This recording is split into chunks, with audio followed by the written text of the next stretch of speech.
Hello, everyone, and welcome to another episode of Warm Words Podcast, the place where conversations feel easy, friendly, and real.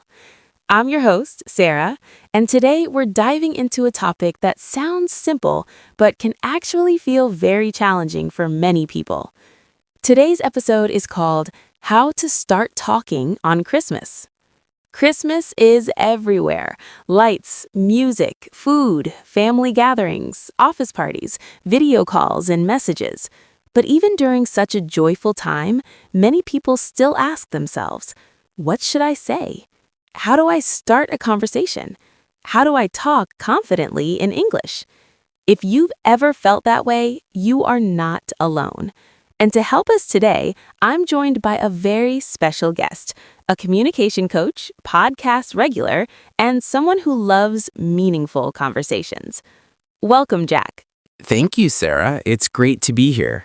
And honestly, I love this topic because Christmas brings people together, but it also brings a lot of social pressure.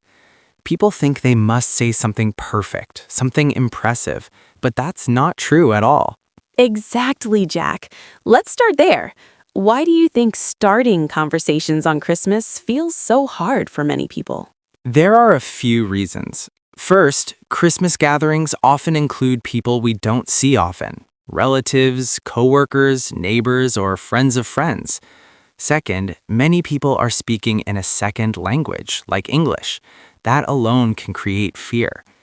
And third, there's this expectation that Christmas conversations should be happy, warm, and perfect.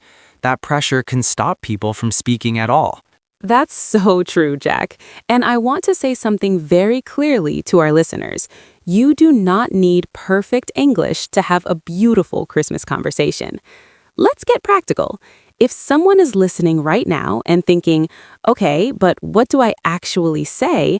Where should they start? Always start with a simple greeting. People underestimate how powerful this is. For example, Merry Christmas.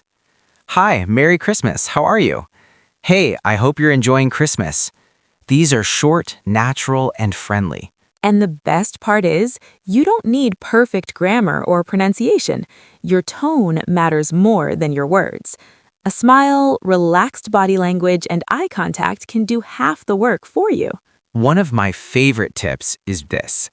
Talk about what you see or feel right now. You are already sharing the same space, the same moment. You can say, the decorations look beautiful this year. The food smells amazing. This place feels so cozy. These comments are easy and invite a response.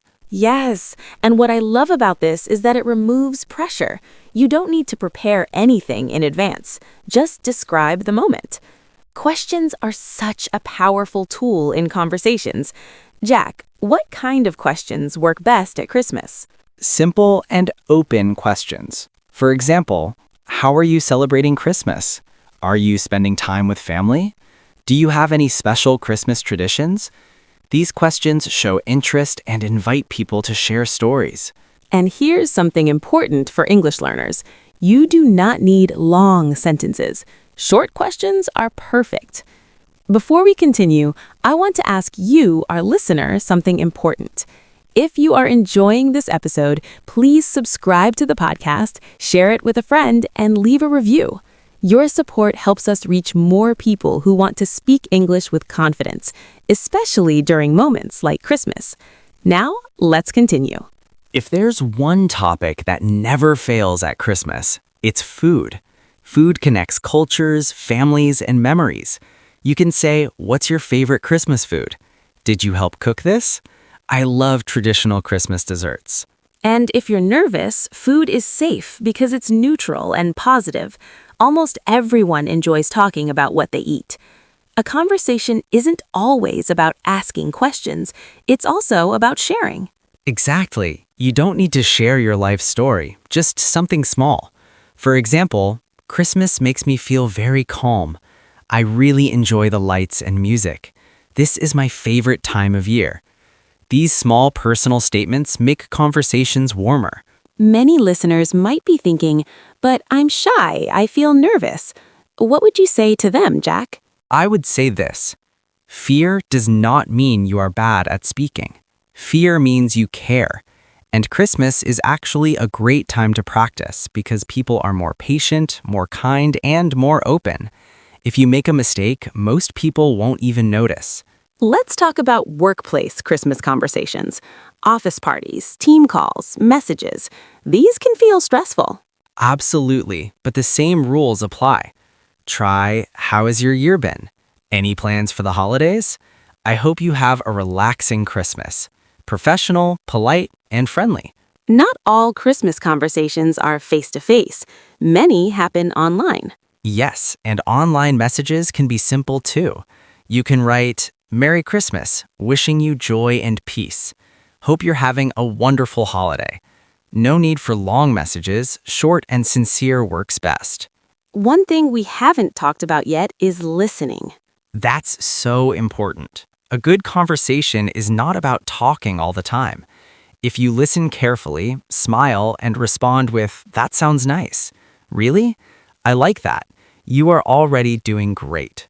And before we move to our closing thoughts, here's one more reminder. Save this episode, replay it, and use these ideas in real life. The more you practice, the more confident you become. Jack, if you had to give one final piece of advice for starting conversations on Christmas, what would it be? I would say this. Don't wait for the perfect moment. Start with one simple sentence. A greeting can become a conversation can become a connection. That's beautifully said. To everyone listening today, remember this. Christmas is not about perfect words. It's about human connection.